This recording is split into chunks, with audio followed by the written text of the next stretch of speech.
कति भात मात्रै खाने वाक्कै भइसक्यो के खाने हो भनेर चाहिँ आज चाहिँ यसो ढेँडो खाइदिउँ भनेर चाहिँ केटाहरूले लास्टै रिक्वेस्ट गरिसकेपछि आज चाहिँ यसो केसँग खाने त खसीको मासुसँग खाने रे अनि फेरि स्वाद पनि हेर्नु न खसीको मासु खाने रे ल ठिकै छ नि त भनेर चाहिँ यसो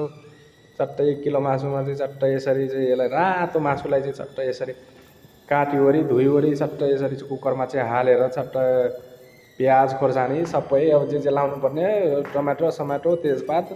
5 फोरन नुन बेसार मसला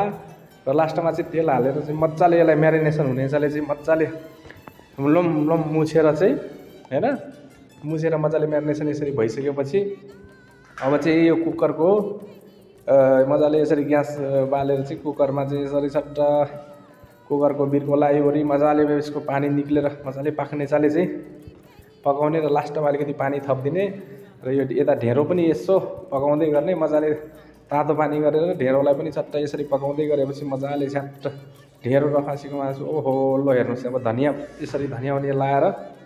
ल अब हाम्रो हेर्नुहोस् यो पाकेर चाहिँ मजाले लथक्क गलिसक्यो र भिडियो यस्तै भिडियो कस्तो लाग्छ तपाईँहरूलाई यदि खाना सम्बन्धी भिडियो मनपर्छ भने लाइक सब्सक्राइब गर्नुहोला।